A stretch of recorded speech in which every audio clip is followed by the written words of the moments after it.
பொறுத்த வரைக்கும் என்னன்னா, அப்பா வந்து ரொம்ப பேசுவாங்க. ஒரு பையன் இல்லை அப்படிங்கிறது வந்து ஒரு அவ்வளோ ஒரு இதாக சொல்லுவாங்க. ஆனால் எல்லாரும் சொல்லுவாங்க, எதுக்கு பொம்பளை பிள்ளைய படிக்க வச்சுட்டு படித்து என்ன ஆக போகுது அப்படி தான் சொல்லுவாங்க.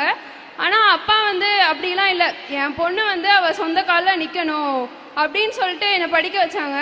ஸோ அப்படி இருக்கும்போது 7th செமஸ்டரில் வந்து எங்களுக்கு நான் முதல்வன் மூலமாக IC chip design and verification அப்படிங்கிற ஒரு கோர்ஸ் எட்வியான் டெக்னாலஜிஸுங்கிற ஒரு கம்பெனிலேருந்து நடத்துனாங்க.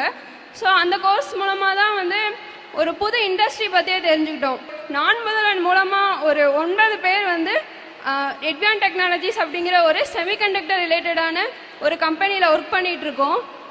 அது வந்து எப்படின்னா, இப்போ வந்து யாருமே வந்து எங்கள் அப்பா கிட்ட போய் சொல்ல முடியாது, நீ படிக்க வச்ச, ஆனால் உன் பொண்ணு வந்து நான் இப்போ ஏதோ படித்து முடிச்சுட்டு வீட்டில் இருந்திருந்தேன் அப்படின்னா வந்து எங்கள் அப்பா மற்றவங்களாம் சொன்னது உண்மையாக இருக்கும், பொம்பளை பிள்ளை படித்து என்ன பண்ணுறா அப்படின்ட்டு. ஆனால் இதுக்கப்புறம் யாருமே வந்து அந்த வார்த்தையே சொல்ல முடியாது, பொம்பளை பிள்ளை படித்தா என்ன பண்ண முடியும் அப்படிங்கிறது. ஏன்னா வந்து கேர்ள்ஸ்க்கு தெரியும், கேர்ள்ஸோ பாய்ஸோ 2 பேருக்குமே ஒரே எய்ம் தான். நம்ம அம்மா அப்பாவை எப்படி பார்த்துக்கணும் அப்படிங்கிறது வந்து 2 பேருக்குமே காமனான ஒரு எய்ம் தான்.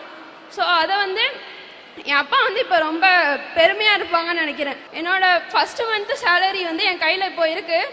அது வந்து நான் எங்கள் அப்பா கையில் கொடுக்கணும் இந்த மேடையில் அப்படின்னு ஆசைப்பட்றேன். எல்லாத்துக்குமே என் அப்பா தான் ரீசன். ஸோ வந்து இன்னொரு அம்மாவா எங்கள் அப்பா வந்து நான் ரொம்ப நல்லாவே பார்த்துப்பேன். ஸோ அப்பா வந்து எதுக்குமே கவலைப்படக்கூடாது. ஸோ அப்பா என்னோட மாதம் சம்பளம். என் மகளை படிக்கும்போது எல்லாரும் சொன்னாங்க, பொட்டை படிக்க வைக்காதான்னு சொன்னாங்க. நான் எல்லாத்தையும் மீறி என் பொண்ணு நல்லா படிக்கணும், என்னை நம்பி இருக்கக்கூடாது, அவள் வாழ்க்கையை அவள் பார்த்துக்கணும் அப்படிங்கிறதுல உறுதியாக இருந்தேன். அதே மாதிரி உறுதிப்படுத்திட்டா என் மகா.